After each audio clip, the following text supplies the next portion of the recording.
by frisky LA. Unlike haters of President Muhammadu Buhari, I will not relent in stressing the reality that his ascension to the presidency truly saved the nation from imminent collapse in the hands of dormant secessionists lurking in the dark from the north, south and east. More importantly, he rescued the nation from prominent and unrepentant looters. I will not relent in pointing out very many important achievements that have been made since his ascension to the presidency and many things that have moved Nigeria forward. Some of such achievements are recorded in areas that other leaders before him did not delve into with the necessary commitment and doggedness. We will return to the subject as this discourse progresses.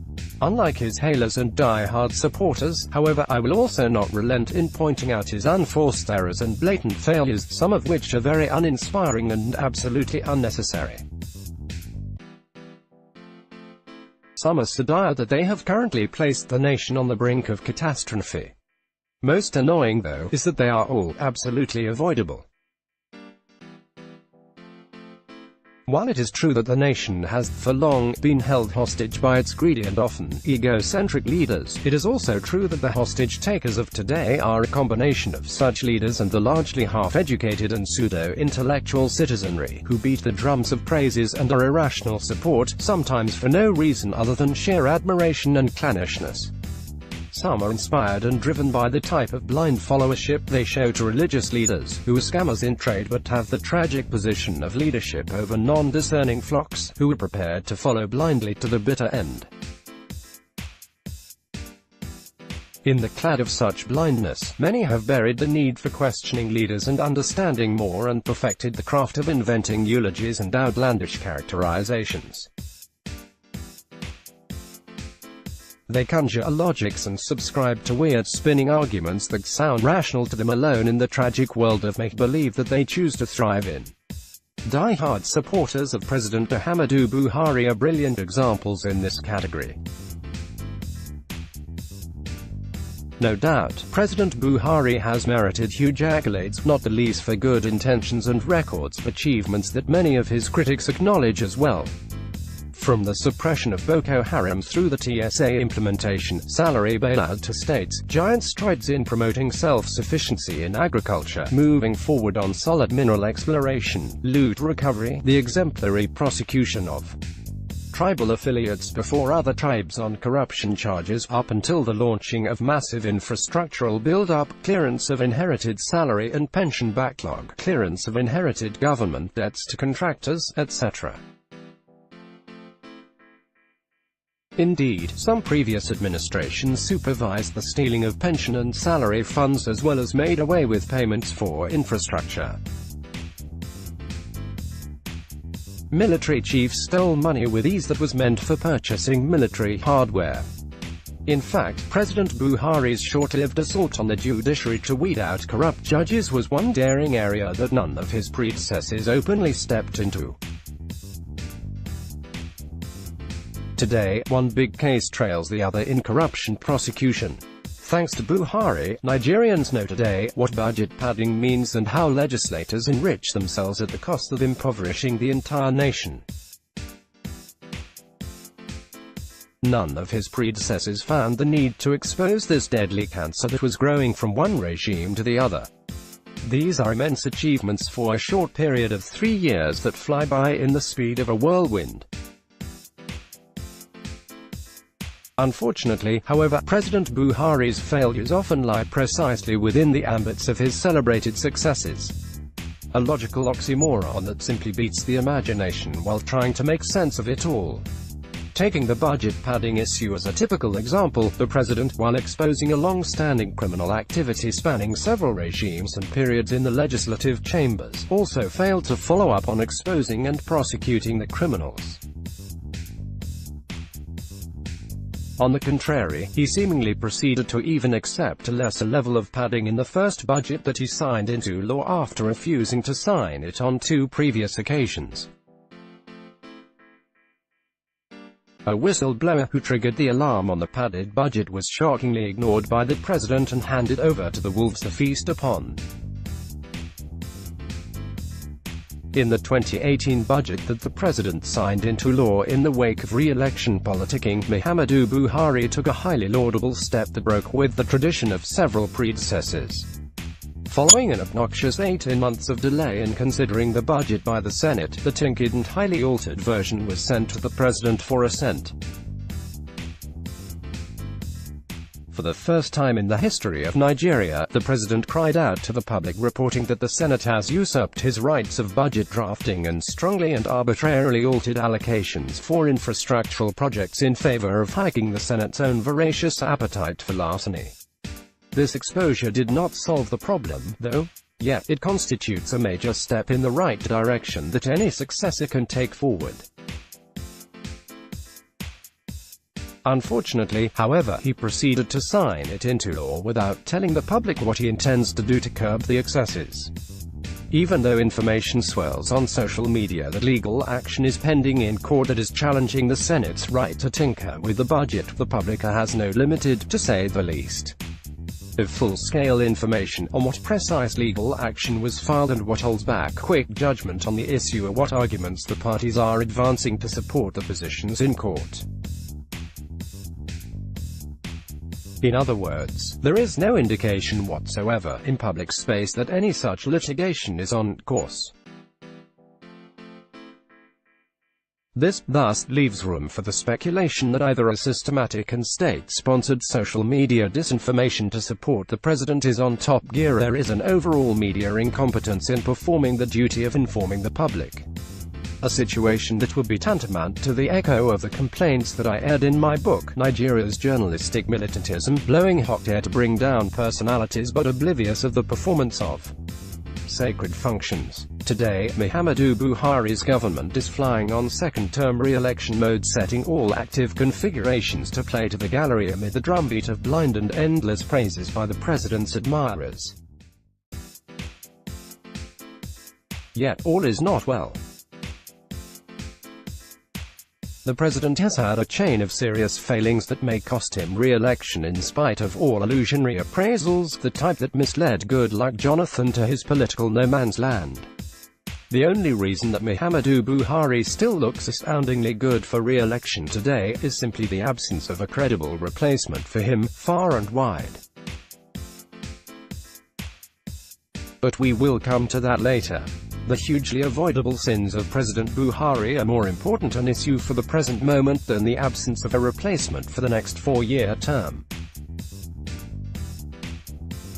Else, there would be little understanding for the need for plurality in the field by the wider voting masses.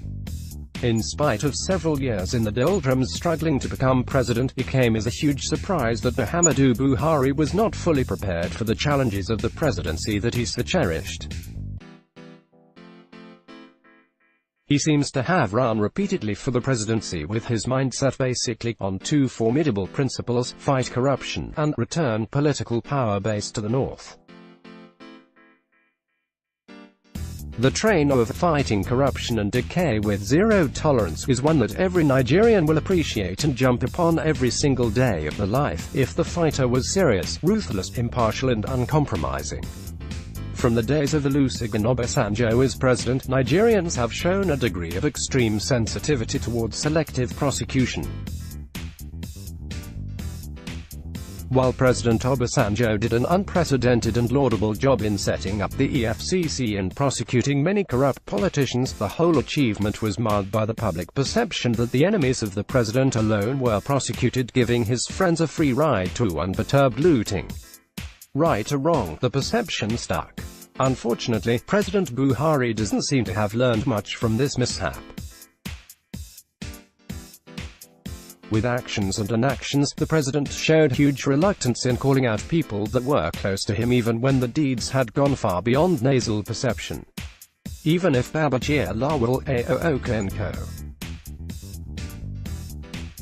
are facing prosecution today, the president, like a child who despises class attendance for learning, is still displaying the greatest reluctance to face the tragic issue of Kemi Adeosun head-on.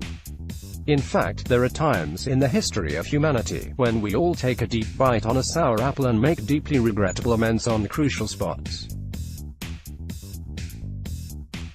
That is a character of consistence.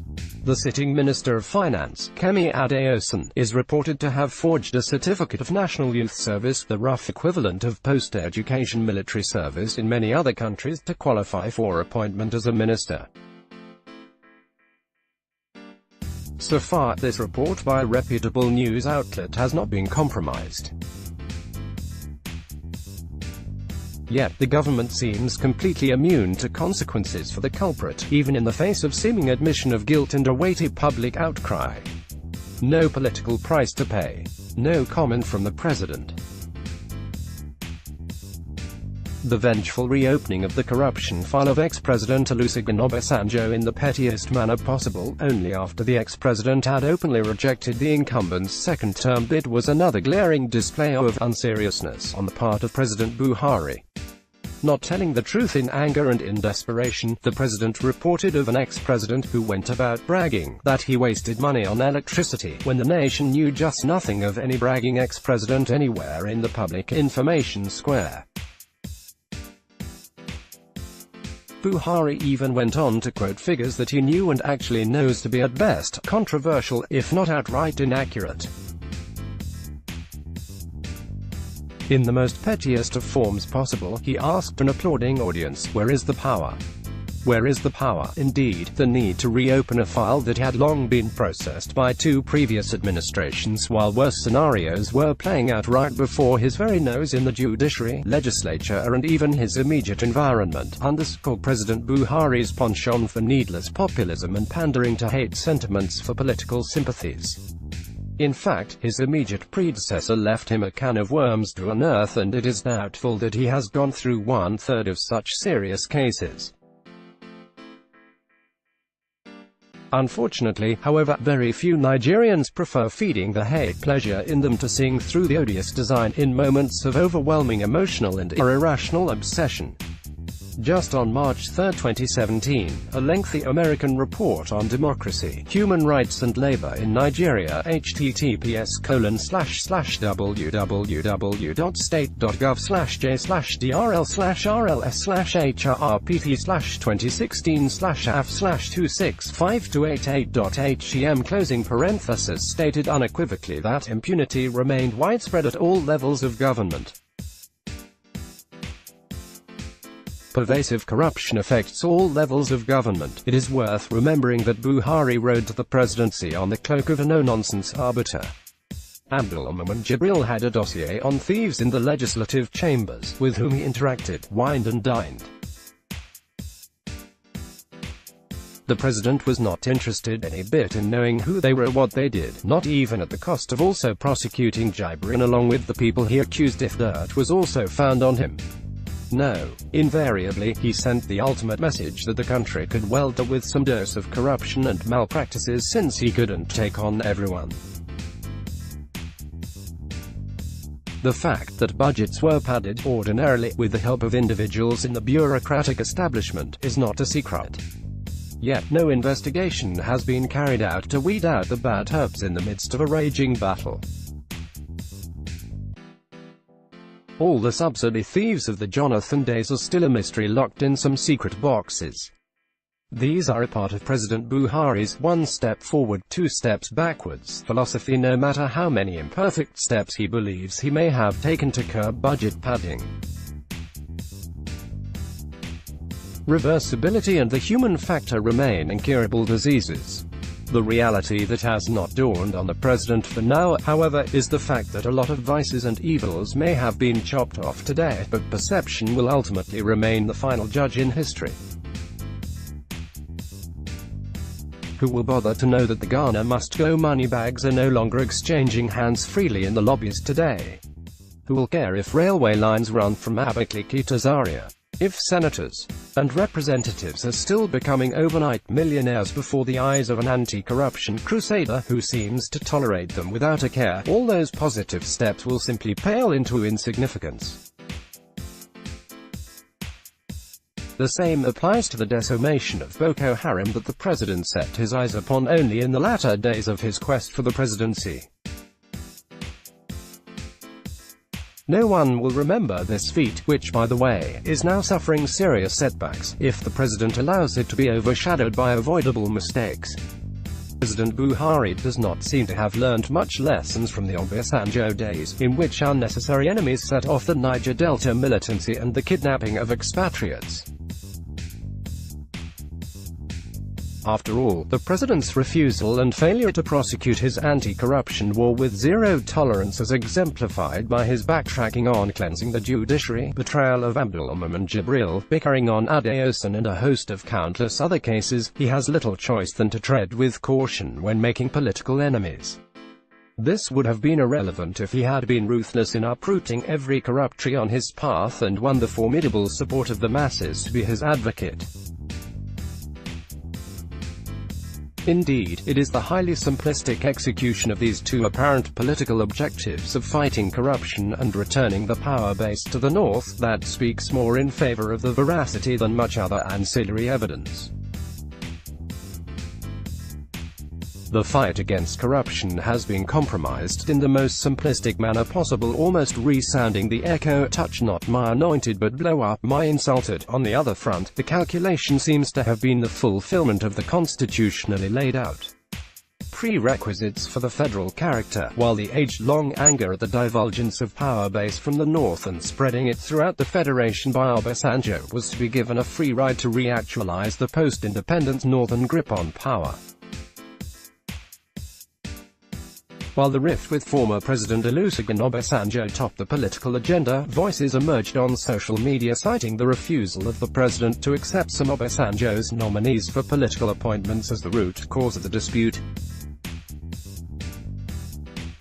The loudness of the outcry from both sides of the political aisle, however, seems to suggest that President Buhari's agenda in the rejection of several nominations from different quarters was simply his deep commitment to the re-northernization of the political establishment. If true, this short-sighted calculation simply seems to have negated the reversibility of such futile exercises. I have, indeed, represented the view that a president should always be free to choose people that he can best work with irrespective of the region of origin. Unfortunately, however, team compatibility is something else altogether than ethnic divisiveness. As if there wasn't much pressing issue to tackle on the national stage than such pettiness, the president seems to have taken this issue so seriously, as exemplified by the appointment of all military service chiefs from a specific region, that he even allows it to get between him and many of his political facilitators in his ascension to the presidency. Today, the engine of the president's infrastructural ambition is being oiled by a widening debt profile after the drastic reduction of same by a predecessor. The outcry across the aisle is that of incompetence on the economic front and is echoed by people who know far better than I do on this important discipline. Moreover, the simple battle for survival on the part of Fulani herdsmen that spans several administrations and years was allowed to spiral out of control under the incumbent president through a long period of sheer indifference that some observers believe speaks to petty tribal sympathies. Killings attributed to Fulani herdsmen today evidently have nothing more in common with the struggle for grazing land. It has long metamorphosed into contract killings as a political statement at the cost of innocent lives, boiling down still to political inexperience in the delicate craft of making political enemies and playing forces against one another. Now, it is becoming a major benchmark for presidential efficiency or inefficiency, like Boko Haram was in adjudging the president's predecessor. Reports now emerge of armed attacks on defenseless villages lasting 8 hours and spanning 11 villages in the Boko Haram fashion of old, without security forces coming anywhere near, while a total of 52 villages have been reportedly sacked since the start of the conflict. After it galvanized hidden critics from general silence into open agitation is the last straw that broke the camel's back, the president turned vindictive and became confrontational, once again out of sheer political inexperience.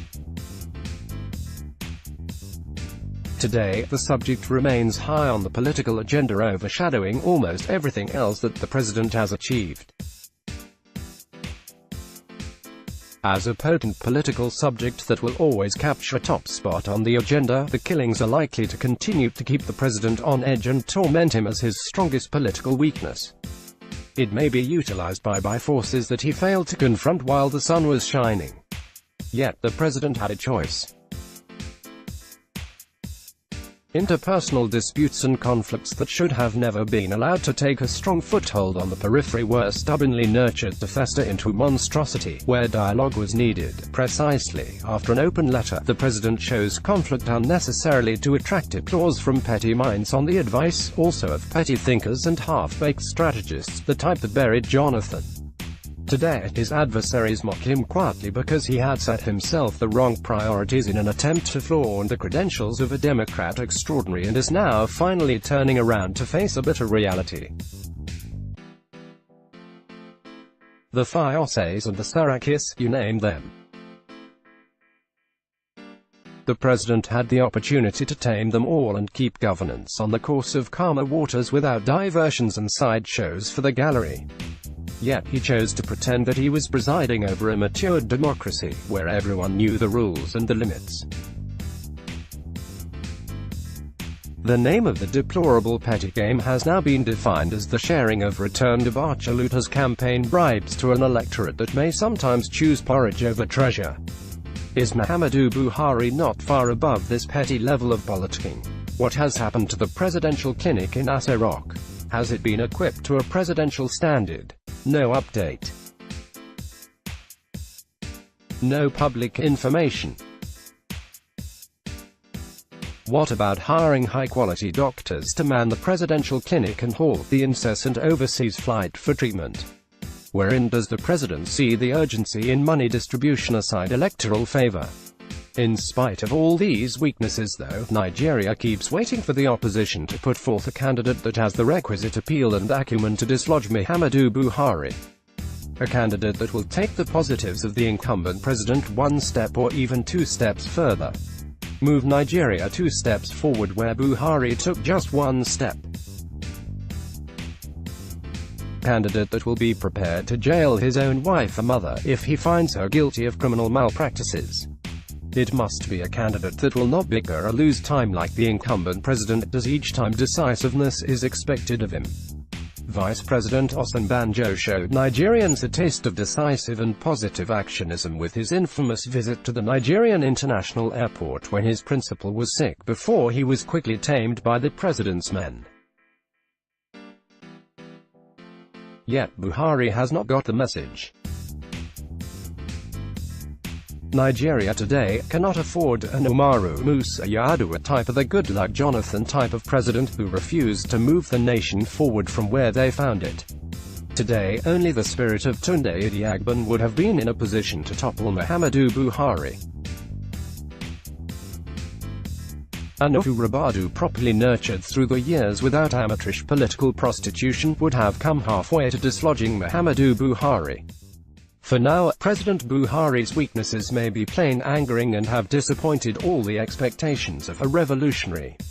Yet, finding a replacement from the current breed of politicians lining the public space that will satisfy and promise Nigerians a better stewardship than Buhari seems plain utopian and a difficult task.